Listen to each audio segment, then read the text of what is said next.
Bueno, pues buenos días a todos y a todas. Y bienvenidos a esta sesión tan madrugadora sobre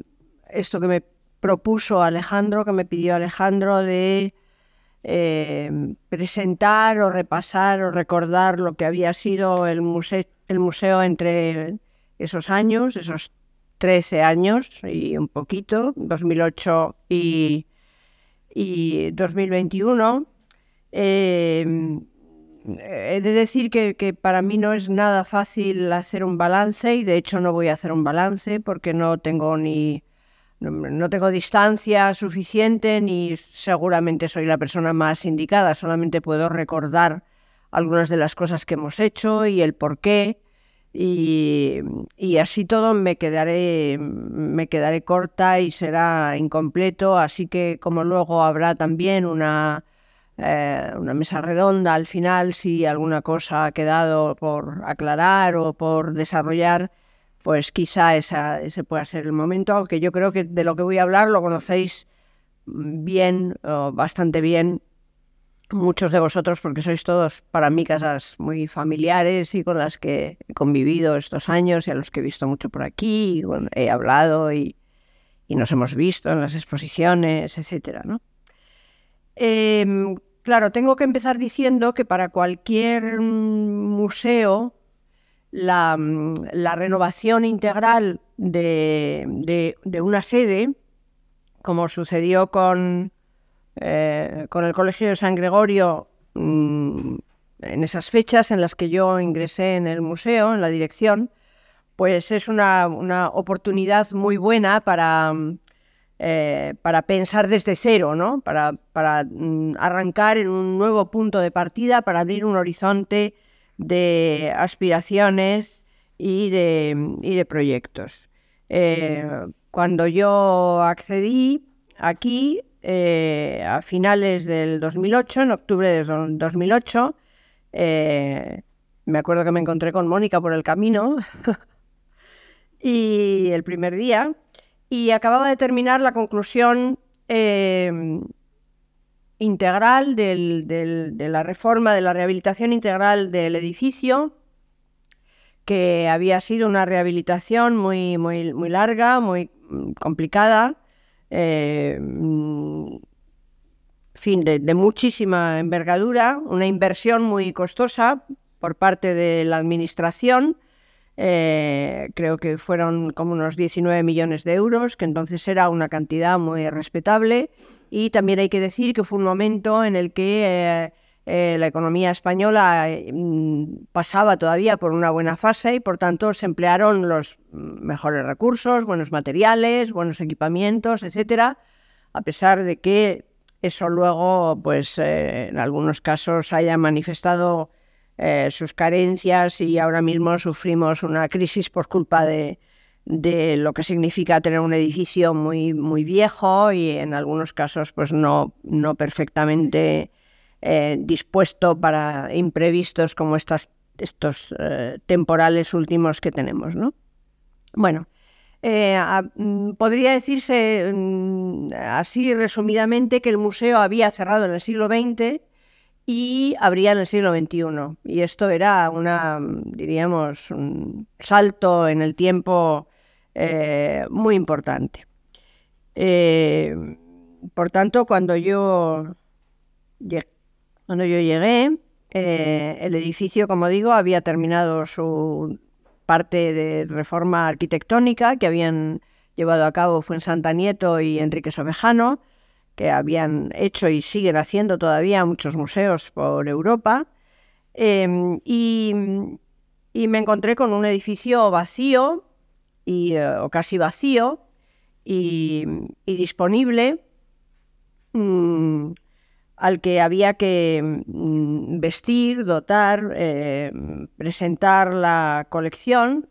Yo me había presentado en una circunstancia administrativa bastante nueva, porque por primera vez se había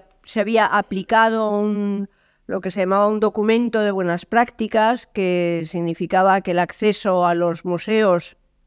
se realizaba por un concurso público, que luego, pues el mismo caso que luego es el de Alejandro o el de otras plazas que han ido saliendo, pero donde se exigía la presentación de un proyecto con iniciativas y directrices concretas. Es decir, que y además en aquel momento, no como ahora, se permitía presentar un proyecto bastante desarrollado, bastante todo lo extenso que uno quisiera. Ahora ya esto está muchísimo más limitado, ¿no? Bueno, entre las ideas de aquel proyecto estaban, así dicho muy rápidamente, reforzar la personalidad artística del museo, es decir, no hacer del museo algo que no era, todo lo contrario, insistir en su condición y en el carácter tan fuerte que tiene su colección, hacer eso con una mirada contemporánea, potenciarlo como un espacio público y abierto a la cultura, abierto a la sociedad, propiciar nuevas maneras de acercarse a la colección y al tiempo de la colección, esta colección de arte, sobre todo renacentista, barroco, etcétera, los siglos de la Edad Moderna, que habían sufrido, además, que era una época que se había desarrollado mucho en la disciplina y había propuestas muy nuevas desde el punto de vista de la investigación. Y, en fin, pues no ser un lugar de encierro, no ser un lugar indiferente, potenciar cierto dinamismo y, además,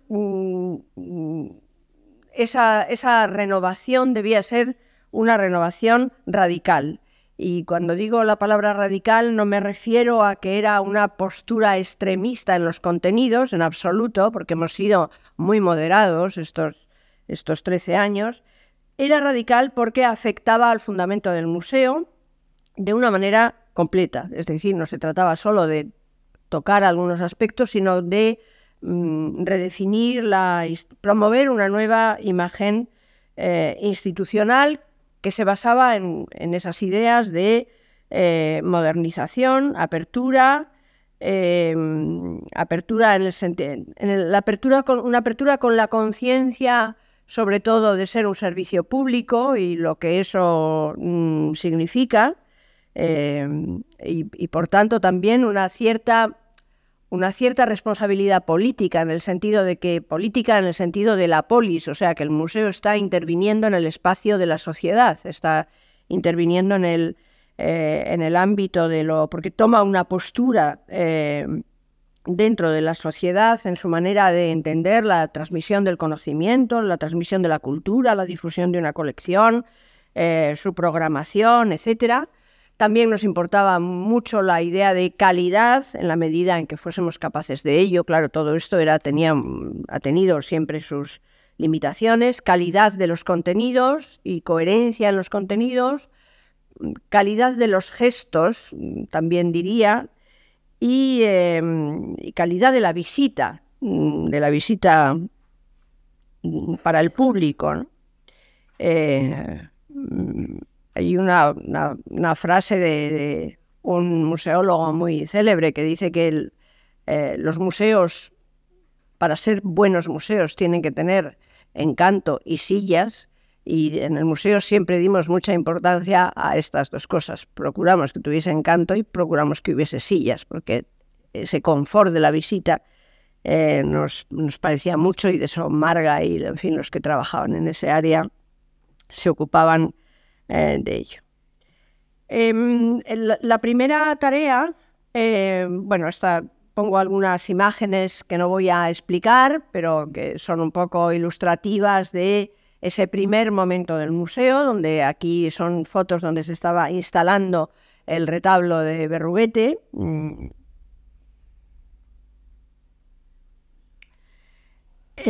Y como decía, se planteó como un nuevo ordenamiento de la colección, que había estado abreviadamente instalada todos esos años aquí en el Palacio de Villena, pero con unas limitaciones espaciales muy grandes, y fue como el primer paso nada más llegar, durante aquel verano del año 9, que se dedicó diríamos, a dar una nueva puesta en escena museográfica y un nuevo ordenamiento de la colección. Un ordenamiento que pasaba, en primer lugar, por concentrar toda la colección en la sede de San Gregorio y no dividirla entre San Gregorio y Villena. Nos parecía que era muy... En fin, que no podía funcionar esa partición física de la colección,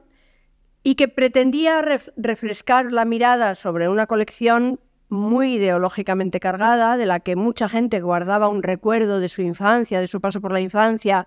un poco tenebroso, un poco lúgubre, y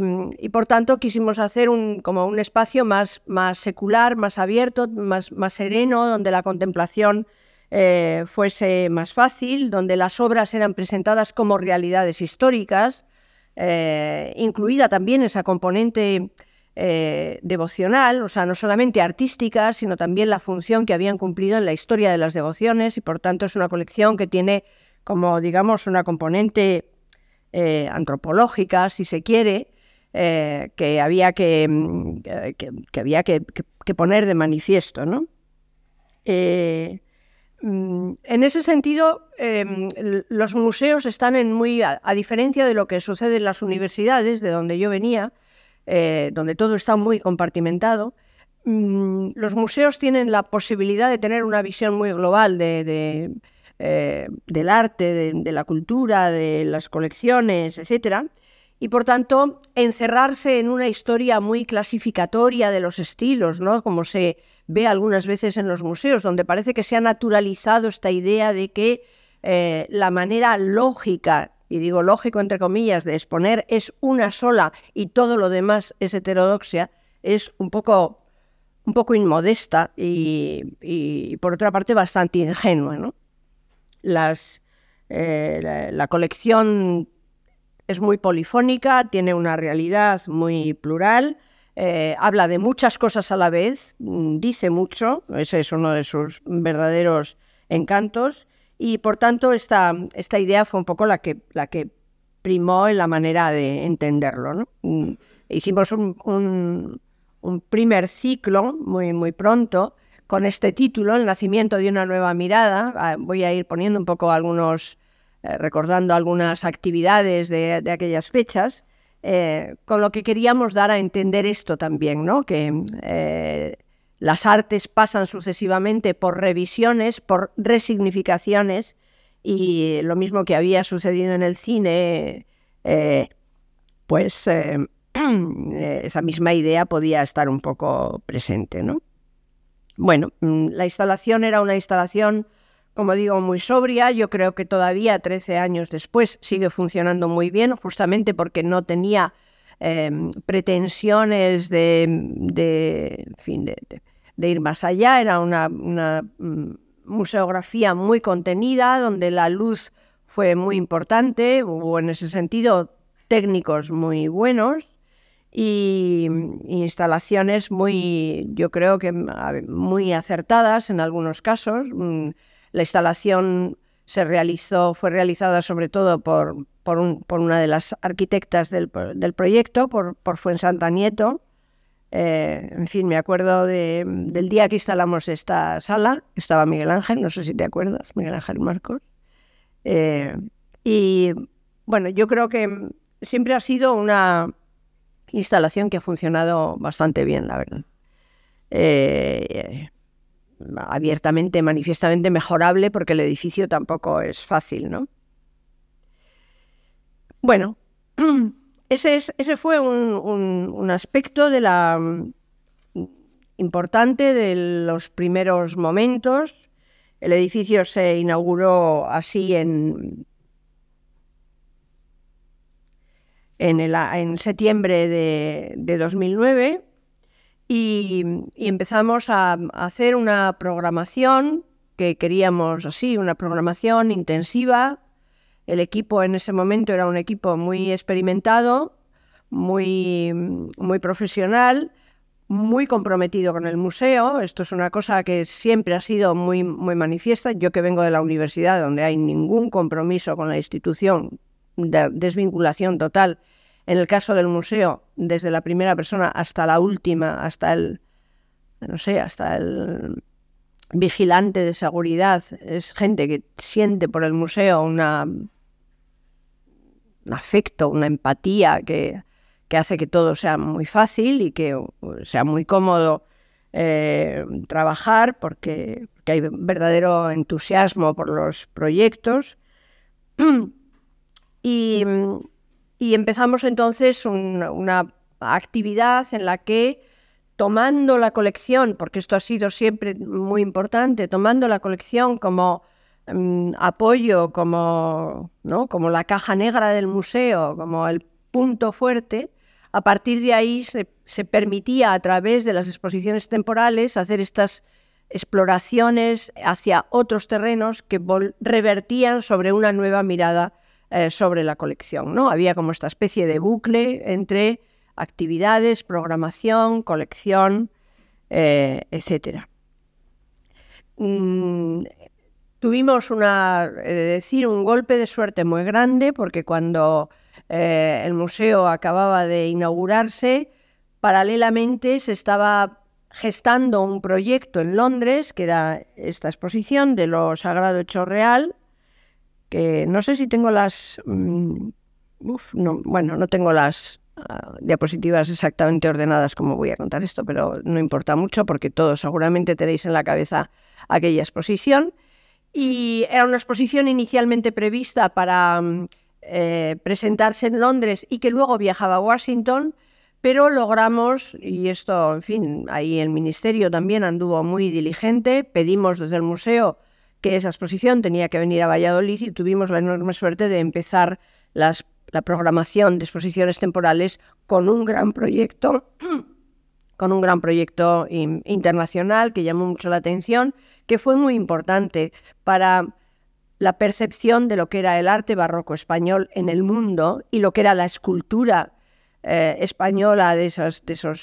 siglos en el ámbito internacional, porque a partir de ese momento los museos americanos, europeos, etcétera, giraron la cabeza y se apartaron un poco de tanto Velázquez y tanto Zurbarán y empezaron a mirar a Gregorio Fernández, Pedro de Mena, etcétera, y eso,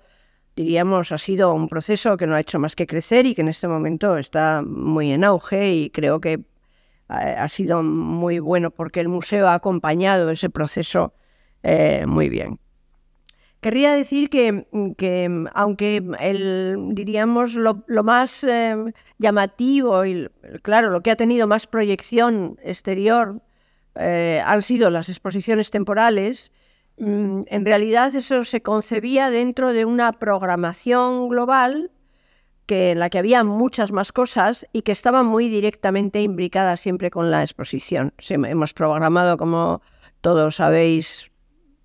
asistido a ellos, pues conciertos, ciclos de conferencia, cursos, encuentros, en fin, talleres, muchísima actividad para niños y para jóvenes, una programación intensiva, ¿no? A veces quizás a lo mejor demasiado, pero siempre tenían una relación muy estrecha con las exposiciones, ¿no? Bueno, podemos ver algunos ejemplos, ¿no? Por ejemplo, esto a propósito de una exposición del Greco, a propósito de Orueta, por ejemplo, con un ciclo de conferencias con dos grandísimos especialistas, Jordi Gracia y Álvarez Junco. Algunos ciclos también un poco específicos en colaboración con la Alianza Francesa, porque, bueno, uno de los aspectos también que interesaba era promover la colaboración con instituciones locales, y este centenario del fallecimiento de Luis XIV nos permitió mostrar un retrato muy espectacular que el museo tiene y que no se expone en salas, una colaboración también con la universidad en un curso. Bueno, actividades desarrolladas en torno a la colección de reproducciones artísticas, una colaboración también muy larga que duró 9 años con la universidad en un curso que se llamaba El arte de mirar. Esta es la 7ª edición y que siempre tenía un tema monográfico y que era un curso de 16 o 18 conferencias en el invierno. Colaboraciones también con colectivos como por ejemplo la Revolución Delirante, que era un colectivo de psiquiatras muy, muy activo y muy importante en el movimiento psiquiátrico español y que colaboró con el museo en actividades que fueron muy interesantes, ciclos de conciertos en torno a algunas exposiciones, actividades también en relación con la renovación del Belén napolitano, que luego me referiré a él, un encuentro con museos portugueses, programaciones especiales para la Casa del Sol. En algunas ocasiones nos hemos encontrado con problemas muy típicos de la administración de no se puede tener abierta la Casa del Sol de repente durante 4 meses porque no hay personal de sala. Entonces, bueno, pues se hacía una programación que trataba de mantener la vida dentro de esa sede para no perder actividad. El tema de la Semana Santa, que es muy importante y sobre la que pivota la vida del museo durante varios meses en el año. Bueno, colectivos de poetas, en fin, bueno, diríamos que muchas posibilidades. Las exposiciones temporales, a las que me voy a referir ahora un poco, tenían esa función a la que ya me he referido, de ser un campo de pruebas, ¿no? Esto para todos los museos es bastante frecuente, un campo de pruebas que permite explorar miradas nuevas, ¿no? Esta idea de que la exposición es como una máquina de guerra, en el sentido de que se adentra en terrenos desconocidos y va abriendo brechas justamente para ir ampliando los conocimientos que tenemos sobre determinado tema, ¿no? O sobre un autor o algo así. Las exposiciones temporales son como una invitación a por decirlo con una fórmula que utilizan a veces los ingleses, ¿no? Una invitación a pensar fuera de la caja, ¿no? Es decir, no a pensar en el marco de lo ortodoxo, al margen de los clichés, no sentirse limitado por las fronteras establecidas, salir de las ideas heredadas y afrontar, en definitiva, la complejidad que tiene la historia del arte, y que es una complejidad que está a nuestro servicio y a nuestra disposición para sacarle, para escarbar ahí dentro y poder buscar formas nuevas de acercarse a las obras de arte, ¿no? Y como decía antes, los museos están en condiciones idóneas para practicar una mayor libertad y un mayor pluralismo intelectual o disciplinar, porque en sí mismos son un caso de descontextualización del arte. Es decir, lo que hay en los museos no obedece, por lo menos en museos como este, no en museos planificados. No pienso en museos planificados como los museos anglosajones, donde se decide, vamos a hacer un museo de obras de arte y voy a comprar. No, este museo es un museo, digamos, de aluvión, de náufragos, es decir, donde llegan aquellas obras que no se han perdido a lo largo de la historia. Y por tanto es muy heterogéneo y en sí mismo es muy desordenado. El almacén es puro desorden en ese sentido, ¿no? Con lagunas, con repeticiones, con saltos en el tiempo, etc. Y además ordena las piezas de una forma que no tiene nada que ver con el fin para el que fueron creadas, ni con el lugar para el que fueron encargadas, ¿no? Es decir, que no existe una realidad intrínseca de las obras del museo. Es todo muy abierto y está todo muy a nuestra disponibilidad. Bueno, y con esa mente así y producto de ese proyecto, porque muchas de estas exposiciones venían ya un poco imaginadas, pensadas o deseadas, pues hicimos exposiciones. Voy a pasar así muy rápido para que recordéis, como fueron, por ejemplo, Melancolía, que fue además, aquí también, bueno, hago un inciso importantísimo, que los de dentro saben muy bien. El Museo Nacional de Escultura no tiene presupuesto para exposiciones temporales, cero. Todo el dinero sale, no sabemos bien de dónde, de arañar de un sitio y de otro, de un capítulo y de otro. Y por tanto, no se puede planificar con mucha previsión y siempre hay muy poco dinero. Por tanto, hay que buscarse aliados y tuvimos la suerte de encontrar un aliado estupendo que fue la Caixa, que, como sabéis, tiene muchísimos recursos. Y la Caixa, que normalmente no hace colaboraciones de este tipo con museos, sino que lo que hace son producir sus propias exposiciones, vio en la colaboración con el Museo Nacional de Escultura la posibilidad de poner en marcha otro modelo, otra fórmula, que era esta de que ellos se encargaban de la parte poética, o sea, del dinero, y nosotros pues nos encargábamos más de la materia gris, es decir, de concebir la exposición, de gestionarla, ¿no? Ana Pérez antes y ahora Ana Gil saben bien lo que eso implica, muchísimas horas de trabajo que el museo sí que podía aportar, pero que nos permitía afrontar proyectos más ambiciosos, con buenos préstamos y con, en fin. Y luego además también exportar e itinerar la exposición, con lo cual algo que se había hecho en el museo, pues luego se veía en Palma o en Zaragoza o en Valencia, etcétera, ¿no? Y esa colaboración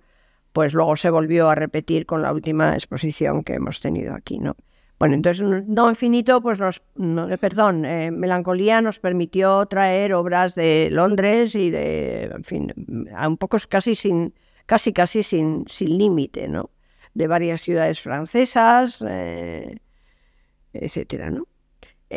Otro proyecto que también fue producto de una colaboración externa y con motivo del centenario de Santa Teresa fue Nada temas, que fue una exposición bastante ambiciosa porque tenía obras en las tres sedes y que era una exposición que trataba de recuperar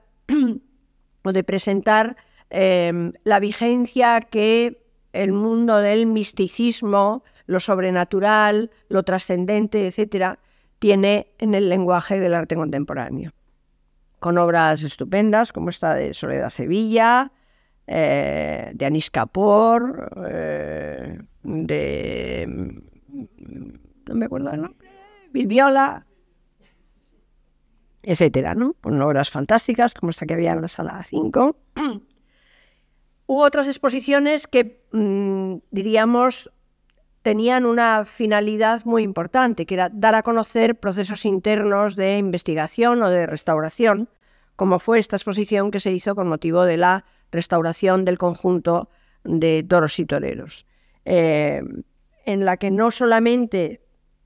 nos limitamos aunque esto era el plato fuerte y el protagonista, pero permitía hablar también de un fenómeno muy interesante, y era de cómo se habían creado ciertas formas de ocio a finales del siglo XVIII y una manera de entender la lidia que había perdido el carácter aristocrático, y lo pusimos en relación con el fenómeno del magismo y, en fin, y pudimos traer un tapiz de Goya. Es decir, que fue una exposición en ese sentido que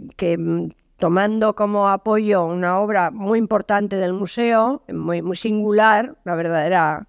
rara avis dentro del coleccionismo, muy bien conservada, permitía también esta otra, ¿no? Bueno. Invención del cuerpo fue también otro proyecto que giraba en torno a un tema muy importante, que es el desarrollo de la de la figuración, del naturalismo artístico, de la idea de mímesis, etcétera. Algo que está en el corazón de la colección, porque la colección entera se podría leer desde, o sea, se podría hacer una visita obra a obra, hablando desde ese punto de vista, ¿no? De la imitación del natural, de la representación del cuerpo, etcétera. El Colegio de San Gregorio son centenares de cuerpos humanos convertidos en madera, y esa mirada sobre el cuerpo tenía un interés complementario porque se podía llevar un poco más allá, ¿no? Y también esta exposición fue una colaboración con una institución externa, el Museo de San Telmo, en el que el museo puso el proyecto, la concepción, el comisariado, mucha parte de la gestión, y el Museo de San Telmo se hizo cargo de una gran parte de los gastos que la exposición generaba, ¿no? Y que fue una exposición muy interesante. Quizá yo pienso ahora que con demasiadas piezas, pero bueno, pero con piezas muy bonitas, como esta, por ejemplo, que estaba en la última sala, ¿no? Hace poco hicimos también una exposición sobre reliquias, ¿no? Siempre con este trabajo previo de restauración de piezas que vienen de fuera, ¿no? Y que el museo aporta al prestador el plus de devolverle la pieza en mucho mejor estado de lo que la entrega, ¿no? Con lo cual el trabajo del taller de restauración es muy importante. La pandemia nos obligó a encerrarnos, a dejar de ver, a apagar las luces de las salas, a cerrar las puertas a cal y canto, y pensamos en hacer una fórmula alternativa que nunca habíamos experimentado, que era una exposición digital bien hecha, ambiciosa y con bastante desarrollo, en torno a un libro que en aquellos momentos se había convertido en un libro importante, que era, por lo que implicaba, Arte de épocas inciertas, un libro de María Luisa Caturla que se había olvidado, aunque no tanto. Bueno, seguía siendo un libro de culto para minorías, muy perseguido, a pesar de estar agotada la edición. Y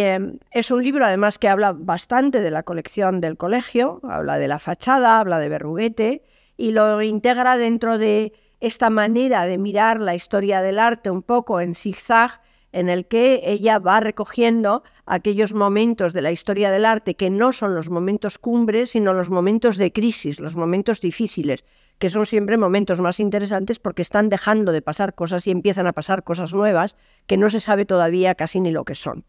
Entonces esta manera tan nueva, en el año 29 o 40, o entre el 29 y el 40 escribe el libro, pues nos parecía que era una buena recuperación, pero con esta otra fórmula de la exposición digital, que tenía una variante, diríamos una proyección pequeña en una exposición pequeñita que inauguramos en cuanto el museo se pudo abrir, y algo también muy importante, que era la recuperación del propio libro. Sí que quiero decir, a propósito de esto, que algo que, bueno, que a mí me parece que es muy importante en una institución como un museo, y que no todos los museos hacen, es crear diríamos, una línea editorial propia en la que las actividades del museo queden reflejadas en las exposiciones, en sus correspondientes catálogos, los encuentros en sus libros de actas, estudios internos del propio museo, ¿no? Como estos son solo catálogos de algunas exposiciones, pero toda exposición, hasta la más pequeña, hemos conseguido hacer un catálogo, y esto yo creo que, en fin, es para un catálogo, para un museo de esta escala sí que es importante, pero luego también muchas publicaciones sobre aspectos de la colección, el propio catálogo de la colección, que se publicó muy pronto, en el que participó todo el equipo de conservadores del museo, y que acompañó a la apertura en 2009, pero luego también enseguida el catálogo de la Casa del Sol con Alberto, que fue, bueno, también un libro que llevó su tiempo y que es yo creo que todavía además un libro particularmente bonito, ¿no? un estudio sobre el Belén napolitano, otro estudio que se hizo también sobre el edificio del museo, el Colegio de San Gregorio, y luego esta colección de libros rojos, donde, no sé, hemos publicado como unos 13 o así a lo largo de estos años, siempre también casi sin recursos, son ediciones muy modestas, pero pues nos permitió, por ejemplo, recuperar la obra de Orueta, que era una obra que estaba completamente descatalogada, perdida, ¿no? Sus libros sobre Berruguete o sobre Gregorio Fernández, etc. ¿Cómo voy? A la gente. Voy a terminar. Creo que voy a terminar antes.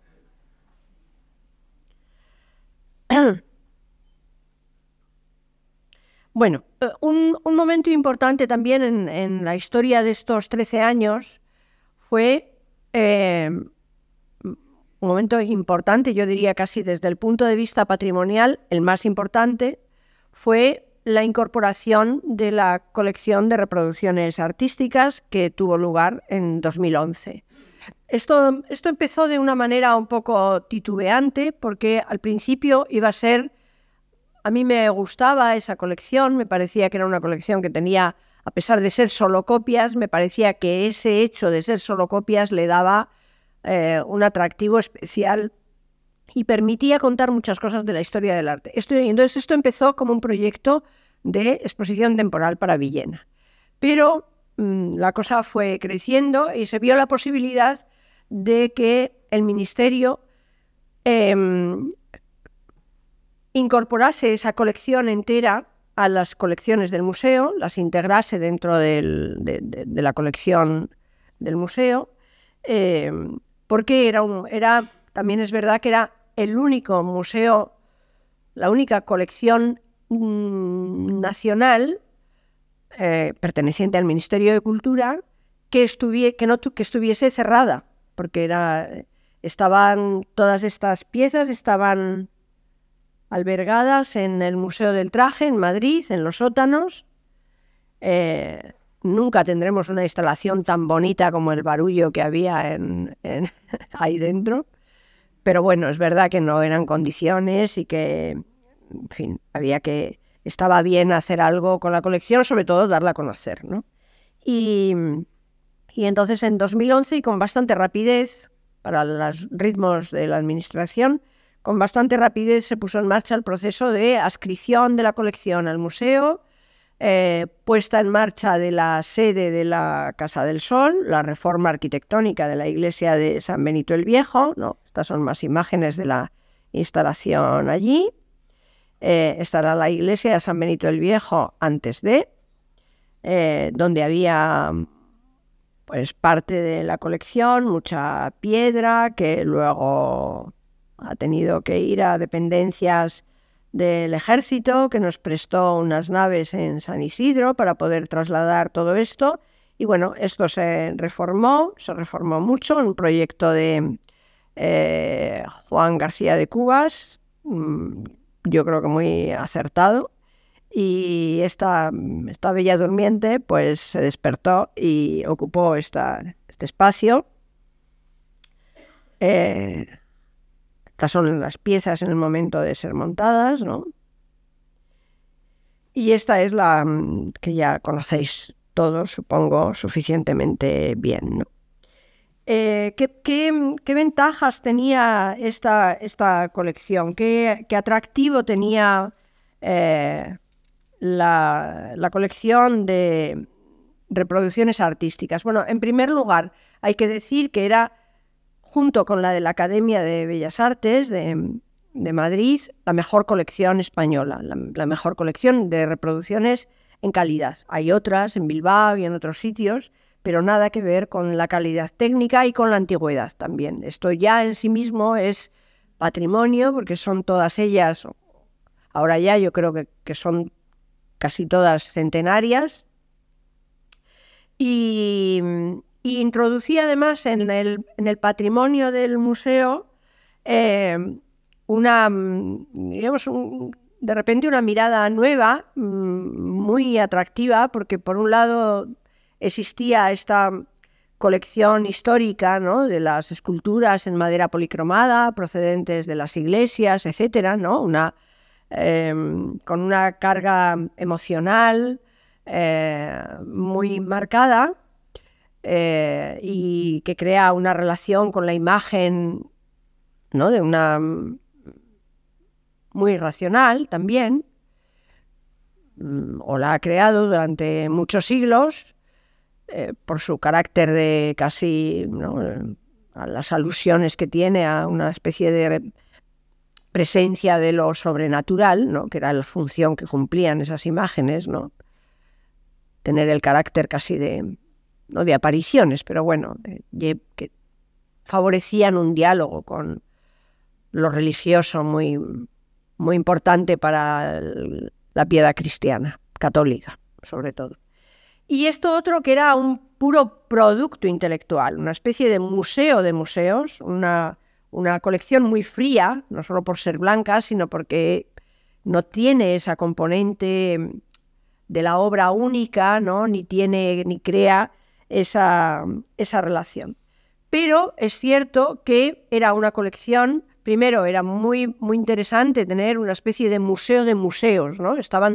Ahí estaban todos los museos del mundo, porque estaba el Partenón, estaban los museos vaticanos, es como si uno hiciese un viaje por el mundo sin moverse de la sala. Y esto había sido muy importante en su momento cuando la gente no viajaba, ¿no? En el momento en que se inventaron las vacaciones pagadas, ¿no?, que fue una conquista muy importante, y la gente pudo viajar, estos museos dejaron de tener sentido, porque la gente empezó a ir a Grecia y a ir a Roma o a ir a Turquía o lo que fuese, y por tanto se podía visitar la obra original. Pero durante todo el siglo XIX habían tenido una función pedagógica, cultural, muy importante. Pero no solamente eso, sino que además en la propia historia del arte, la copia, que es una cosa que no se había estudiado mucho y se sigue sin estudiar suficientemente, las copias habían sido fundamentales. Cuando Velázquez va a Italia, que trae Tizianos y trae no sé qué, lo más importante que trae son las copias que compra en Roma, las copias de obras antiguas, es lo que más valora la corte, porque no se diferenciaba mucho, lo importante era tener el objeto, que fuese original o no, era secundario. El culto al original es un invento moderno, y bastante ingenuo, por otra parte, pero hasta ese momento las copias habían sido, todos los artistas tenían copias en sus talleres y los reyes coleccionaban copias y las copias eran objeto de regalo diplomático, es decir, que era, ahí hay todo un mundo importantísimo, ¿no? Y por tanto, para el museo era una manera de enriquecer la colección, ¿no?, con estas dos patas distintas, que están un poco las dos en los márgenes de la escultura con mayúsculas, ¿no?, Miguel Ángel, Bernini, el mármol, etcétera, pero que justamente eso es lo que le da un tono moderno y muy distinto a la colección, ¿no? Y además, por si fuera poco, hoy mismo el mundo de la copia es un mundo que invade nuestra realidad y que está por doquier, y que por tanto pensar sobre eso a partir de los orígenes de este tipo de esculturas de yeso, pues nos enseña muchas cosas sobre la historia del gusto, sobre cómo se aprende un oficio, sobre cómo perviven muchas obras que se han hecho muy célebres, se han podido hacer célebres porque se podían hacer copias, mientras que hay otras obras de las que no se ha podido hacer copias que son igual de buenas, pero que no son tan conocidas. Es decir, que hay muchos elementos muy sugerentes en la colección y en nuestra sociedad de la información, en nuestra sociedad digital, pensar un poco sobre lo que es la copia no deja de tener su interés, ¿no? La colección, además, sirvió como objeto de investigación, naturalmente, era aportar de repente una dimensión nueva a las colecciones del museo sobre las que había que estudiar, y eso nos permitió, por ejemplo, hacer una pequeña exposición, muy pequeñita y modesta, pero con la que disfrutamos mucho, ¿no, Alberto? Yo creo que sí, que fue una exposición muy bonita, porque además también hicimos ahí una operación de reciclaje habíamos traído la exposición de fuegos góticos, que tenía un mobiliario, unas vitrinas pequeñas muy bonitas, y como teníamos este material pequeño nos pareció que iba a ser una exposición barata, asequible y a la vez muy, muy nueva. Y hicimos esta exposición sobre las galvanoplastias de la colección, que no son yesos, sino que son obras metálicas hechas con un sistema muy nuevo, inventado en el siglo XIX, de reproducción, de una extraordinaria calidad, y por esa razón le dimos este nombre de tesoros eléctricos, ¿no? Pero luego, además, la colección de reproducciones nos permitió establecer algunos diálogos con artistas contemporáneos que también habían trabajado en yeso y cuya obra, en parte, era un contrapunto o un diálogo con la antigüedad, ¿no? El caso de Baltasar Lobo, para mí era un artista, en fin, especial, porque había trabajado sobre él, y pudimos reunir estas obras, estos yesos que dialogaban muy bien con la colección. O el caso también de Miró, con los yesos de Miró, que es una cosa que casi nunca se había expuesto, porque es un tipo de obra que el propio artista descarta, pero que también creaban, digamos, como diálogos, afinidades, guiños entre la antigüedad y el arte del siglo XX, ¿no?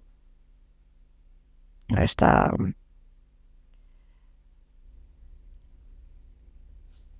Y además también las obras de reproducciones eran muy útiles para entender las propias obras de la colección. Sabemos, por ejemplo, que Berruguete se alimentó hasta saciarse de la antigüedad, y tener el privilegio de poder presentar, al lado del sacrificio de Isaac, presentar una obra que para Berruguete había sido tan importante, que era el Laocoonte, pues le dio un plus a esta exposición, que fue una exposición muy bonita, que comisarió Manuel Arias, muy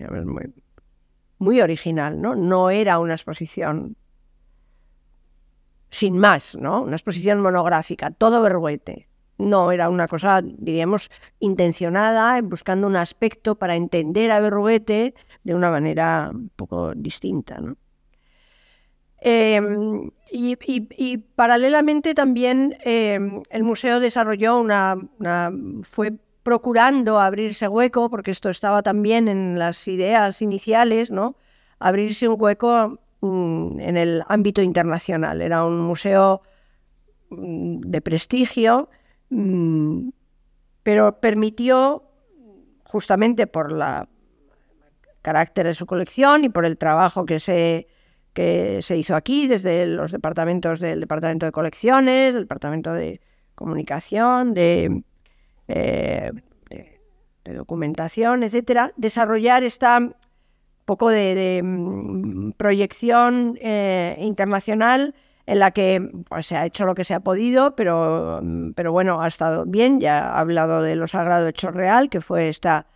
primera exposición que fue visitadísima, tuvo muchísimos visitantes. Traigo aquí algunas imágenes muy espectaculares del montaje, con obras del propio museo. O, por ejemplo, un proyecto también, siempre nos ha gustado mantener una relación con Portugal, porque nos parece que es un país que tiene un patrimonio artístico, muy buenos profesionales, muy buenos profesionales, en el campo de la museología particularmente, bueno, avanzados, innovadores, y una exposición una de las primeras exposiciones que se planteó, que creo que fue en 2014, fue esta colección de primitivos portugueses, ¿no? Traer, diríamos que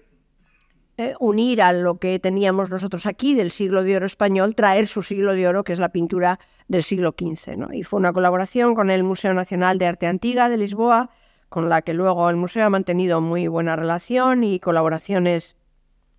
muy estrechas, y que fue, bueno, pues una exposición muy nueva, porque nunca tampoco se había visto así colectivamente la obra de estos artistas, ¿no? Eran bastantes piezas, ahora mismo no recuerdo cuántas, pero 60, 70 quizás. Y hicimos una campaña también, incluso en los autobuses, un poco con esta idea de recuperar a nuestros vecinos, los portugueses. Y se hicieron otras exposiciones fuera por ejemplo, una presentación de las colecciones del museo en Ljubljana, en el Museo Nacional de Eslovenia. No tengo más que esta imagen. No he podido recuperar más que esta imagen de la entrada del museo, pero que fue una exposición con bastantes obras, que también se presentó en Sevilla y también en Lisboa, creo. No sé, a lo mejor me he olvidado algún sitio más. Otra colaboración internacional que para nosotros fue importantísima fue Últimos Fuegos Góticos, una exposición que vino al hilo de la presentación en Berlín de colecciones españolas. Presentaron una exposición que se llamaba El siglo de Velázquez, con arte español, y al que el museo prestó, a la Gemälde Galerie de Berlín, el museo prestó un gran paso de Semana Santa, que claro que a los alemanes les dejó muy, muy, muy impresionados, y que se comía a los Velázquez y a los Zurbaranes que había por allí, porque era una cosa nunca vista, ¿no? Y como consecuencia de ese inicio, los museos de Berlín, de una manera muy generosa, la verdad, porque nosotros les pedimos una obra para presentar aquí como obra invitada, pero ofrecieron traer una colección de arte medieval alemán del Bode Museum, que es el museo especializado en escultura, y fue una fortuna. Aquí colaboró también, o sea, hizo mucho la embajada alemana y el Goethe-Institut, que se implicaron en el proyecto. Y bueno, pues fue una exposición realmente muy singular, porque no sé cómo quitar esta cosa. Una exposición muy, muy singular, porque permitió reunir un conjunto de 40 y tantas piezas de ese momento final de la escultura alemana, antes de la llegada, antes de la implantación total del calvinismo, que arrasó con las imágenes en las iglesias, ¿no?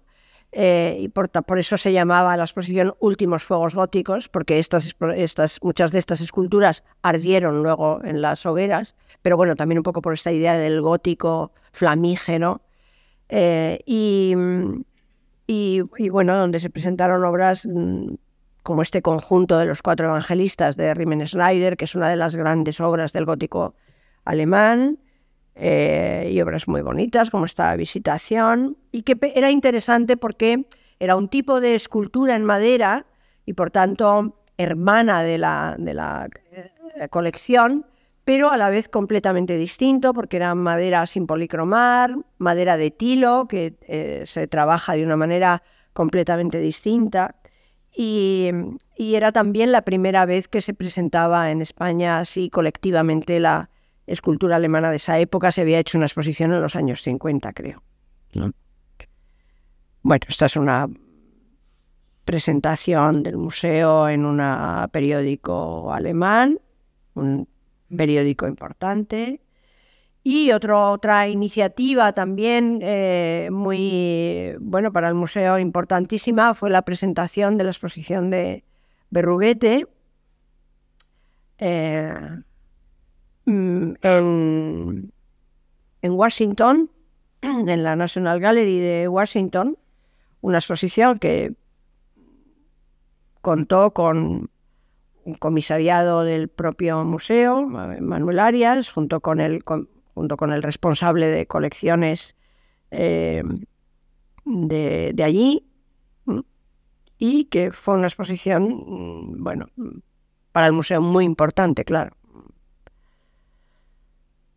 Y fruto de otras colaboraciones fue, por ejemplo, como consecuencia de un préstamo, pues del préstamo del Yacente para una exposición en el Metropolitan. Como a ellos mismos les parecía que era un préstamo, en fin, que el museo dejaba vacía una sala, pues prestaron esta pieza estupenda, esta especie, es un Adonis de Corradini, que, bueno, que no solamente fue una sustitución, sino una aportación interesante también a las colecciones, ¿no? Y, bueno, en esta misma línea, por ejemplo, se ha participado hace poco en una exposición que ha habido en Roma, con motivo del centenario de Dante, Inferno, para la que prestamos el Diablo que ha viajado tantísimo ya, y que se convirtió un poco en la imagen, en muchos casos, en la prensa, por ejemplo, de la propia exposición, y además el museo no solamente prestó, sino que estaba en el comité científico de la exposición y colaboró en el catálogo, o sea que hubo algo más que un puro préstamo, ¿no? Y bueno, y esta es la presentación de No Infinito en Zaragoza, también como un poco dentro de esa itinerancia de las exposiciones del museo, ¿no? Otros momentos de renovación en esos años fueron, por ejemplo, la reinstalación del Belén napolitano, que estaba en una planta alta de aquí del Palacio de Villena, y que fue recolocada, reacondicionada y un poco releída también, con un mayor desahogo espacial y con mayor información en la parte baja, donde se desinstaló la biblioteca, se subió arriba y se instaló en la antigua biblioteca, y por tanto mucho más accesible para el público y con una presentación, como digo, más desahogada. Y también en 2015 la apertura de 6 nuevas salas,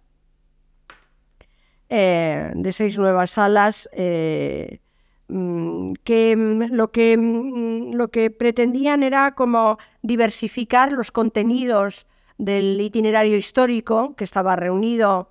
en las salas que todo el mundo conoce, ¿no? Las 20 salas que recorren el edificio, planta baja y planta alta, y que pretendían mostrar aspectos de la colección o aspectos del propio museo que no tenían cabida en ese itinerario. Por ejemplo, la propia historia del museo, o diríamos que la sala de pasos se integraba como una sala también temática dentro de ese grupo, y finalmente una reunión de obras de arte que tenían a veces un carácter más profano, y que estaban más vinculadas al coleccionismo privado, a la relación una relación un poco más personal del hombre con sus propios objetos, y que se llamaba Arte y Vida Privada, ¿no? Bueno, pues eso fue fue casi simultáneo de la puesta en marcha del Belén napolitano, ¿no? Es decir, que en ese sentido la colección se ha mantenido siempre móvil, y luego con renovaciones también de nuevas adquisiciones, que no he hablado del tema de las nuevas adquisiciones, pero ha sido muy importante en estos años. El museo no puede comprar, digamos que el mercado en este sentido no permite comprar mucho, pero es verdad que no ha dejado de sistemáticamente ampliarse la colección, y a veces con un enriquecimiento no solamente en cantidad, sino también en calidad, con obras muy importantes que han sido objeto de pequeñas exposiciones y de presentaciones, etcétera, ¿no? O sea que en ese sentido también la colección, que es una colección formada básicamente con el grueso de la desamortización y alguna incorporación posterior, pero la colección sigue siendo una colección que está viva, ¿no? Incluso en reproducciones, pues también ha podido seguir creciendo. Y voy a terminar ya estos últimos 5 minutos hablando un poco del tema de los públicos y querría referirme así brevemente al eco a la proyección exterior del museo, ¿no? A esa... yo creo que el museo ha hecho un esfuerzo en ese sentido muy, muy grande, tratando de incorporar, tratando de ampliar sus públicos, pero también dirigiéndose a públicos selectivos muy concretos, ¿no? Con necesidades más específicas, con más dificultades de acceso muchas veces, ¿no? Y en ese sentido, pues el departamento que ha recibido muchos nombres, ¿no? Educación, didáctica, DEAC, etcétera, ha seguido una línea que ya traía de mucho tiempo atrás y que luego ellas desarrollarán con más ¿no? profundidad, ¿no?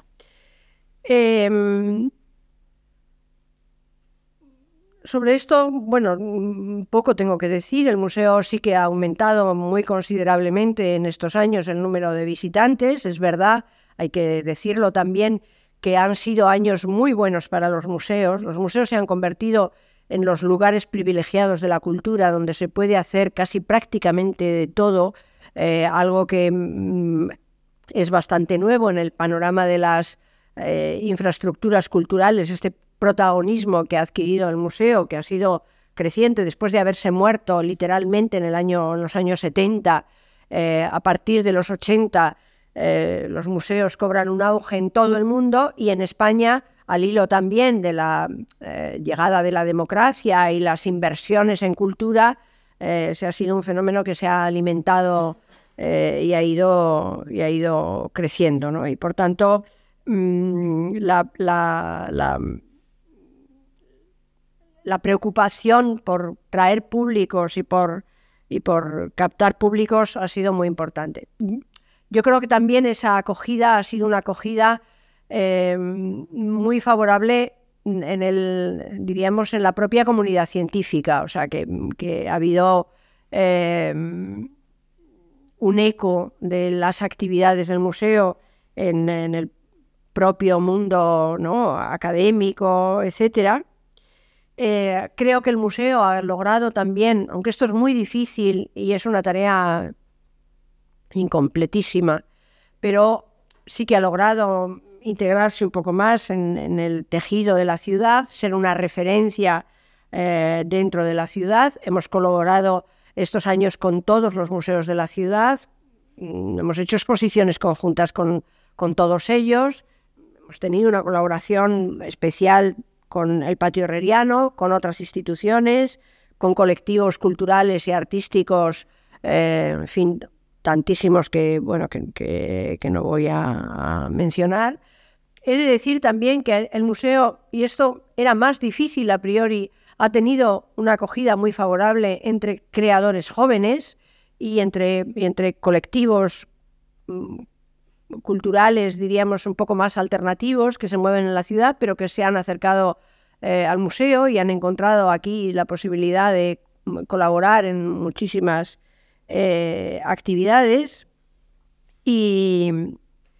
bueno, y creo que en ese sentido también, pues, el museo se ha beneficiado de circunstancias muy, muy variadas y está en un buen momento ahora, que podrá ser muchísimo mejor, naturalmente, a medida que